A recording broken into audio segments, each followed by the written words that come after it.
En este vídeo vamos a estudiar por qué la célula es la unidad funcional y estructural de los seres vivos. Cuando nosotros destripamos un ser vivo, un animal, en este caso el hombre, pues podemos ver diferentes órganos, un pulmón, un riñón, un corazón, un estómago, etc. Con la llegada del microscopio y la invención del microscopio se pudo comenzar a observar de qué estaban constituidas la materia que formaban estos órganos, y se vio que estaba formado por células. Aquí tenemos el epitelio de la boca, el recubrimiento interno de la boca, que está hecho de una célula, otra célula, otra célula. Todo esto son células que tienen aquí su núcleo, su membrana, que es lo que la rodea y separa una célula de otra, y el espacio comprendido entre la membrana y el núcleo, que es esto de aquí, que es el citoplasma. Aquí tenemos la piel, vemos la membrana, que está de rojo oscuro, el núcleo, que está de azul, y el espacio intermedio, que es el citoplasma. Vemos sangre de un mamífero vista a través del microscopio. Estas células son glóbulos rojos, también llamadas eritrocitos, y estos son glóbulos blancos, también llamados leucocitos. Estos son fibras musculares del corazón. Estos son los núcleos. Las células son bastante alargadas. Y estos son unas células especiales, teñidas de una forma especial, que son las neuronas, que forman parte del sistema nervioso. En 1839, dos científicos alemanes llegaron al primer principio de la teoría celular. Este principio de la teoría celular, vigente hoy en día, nos dice que todo en los seres vivos está formado por células o productos secretados por las células. Es decir, que la estructura final de un ser vivo está configurada por la unión de muchas células, una célula o células y productos secretados por las células. Las formas de las células son muy variadas, desde más o menos esféricas, alargadas con una cola, en forma de anillo, muy alargadas como podemos tener una neurona, también alargadas como una célula muscular, en fin, de muchos tipos. El tamaño pues ronda desde las 100 micras hasta prácticamente las 10 micras. Por debajo de las 10 micras tenemos unas células especiales, que son las células procariotas, pero las células de los animales y vegetales podemos considerarlas que están entre 10 y 100 micras.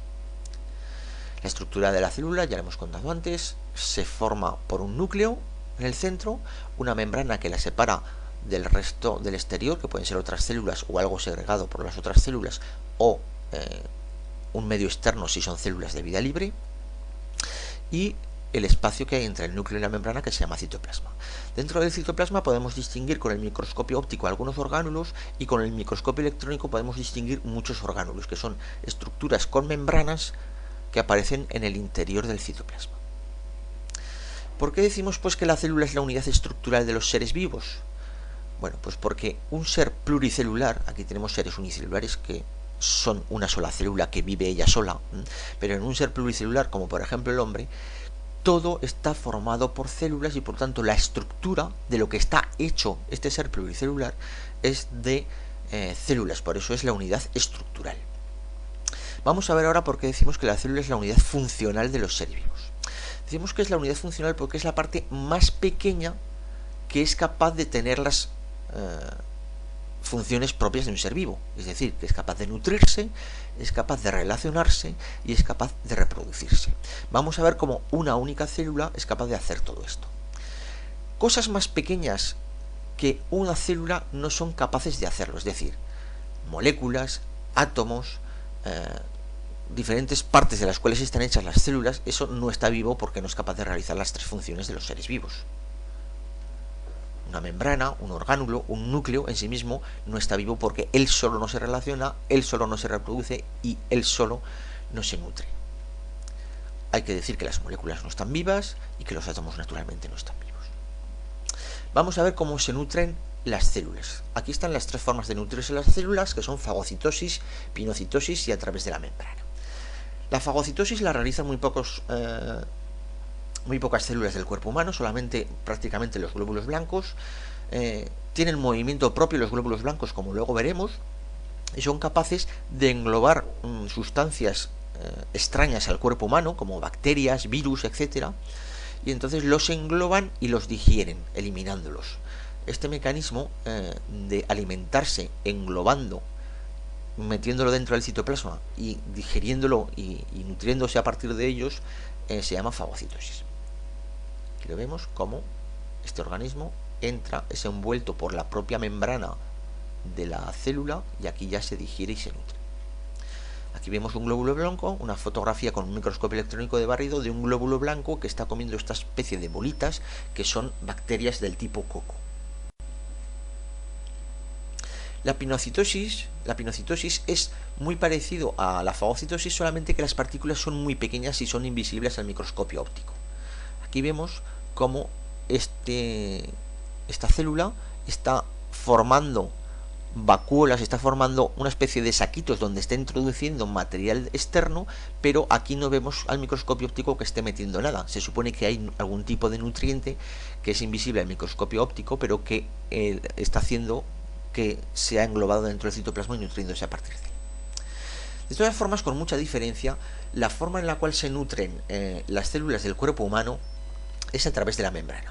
Si esto es una célula del cuerpo humano y esta es la membrana, esta membrana está hecha de moléculas, como todo en los seres vivos.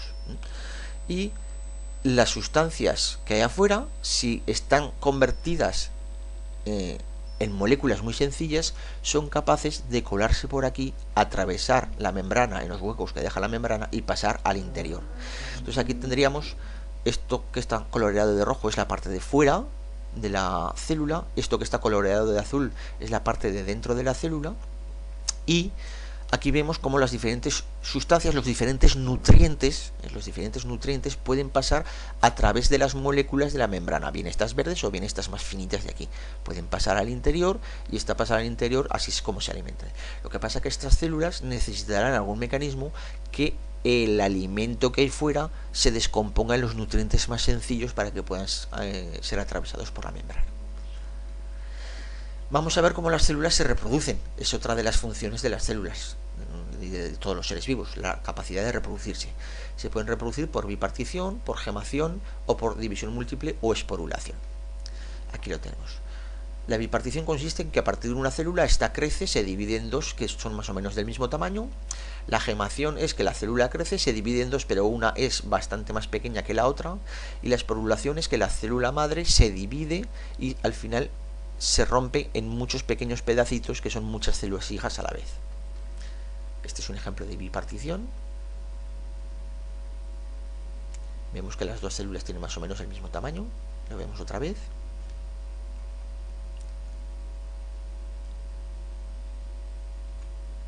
Aquí tendríamos células dividiéndose por bipartición. Y aquí vemos la gemación. Observamos que a diferencia de la bipartición hay una célula de tamaño bastante más pequeño que la otra que se llama célula hija y la otra se queda como célula madre, mientras que en la bipartición las dos células se consideraban células hijas. Y aquí tenemos la división múltiple o esporulación, en la cual dentro se forman muchas células hijas, se rompe la célula madre y se sueltan las células hijas. De todas las formas posibles de división celular en el cuerpo humano, la que más se da con diferencia es la división celular por bipartición.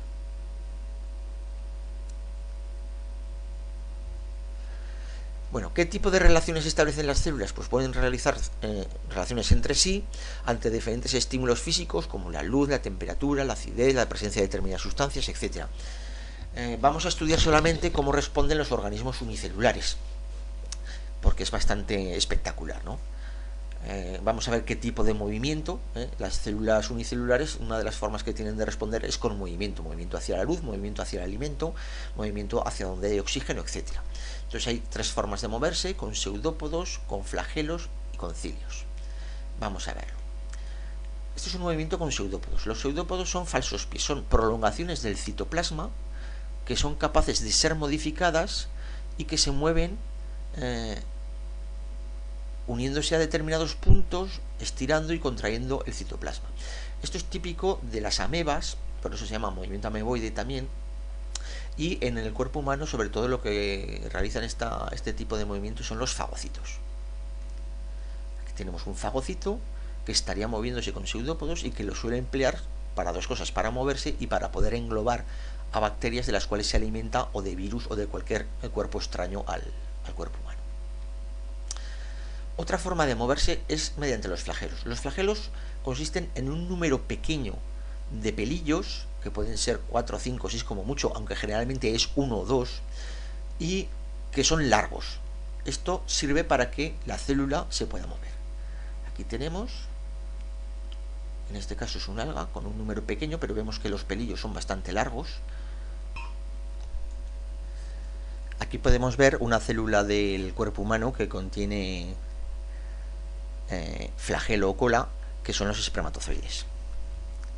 Los espermatozoides tienen que nadar a través del útero de la mujer y de las trompas de falopio para llegar a alcanzar esto que es el óvulo, que es otra célula del cuerpo humano. Entonces van nadando y gracias al movimiento de este flagelo. Y el otro tipo de estructuras que permiten el movimiento son los cilios.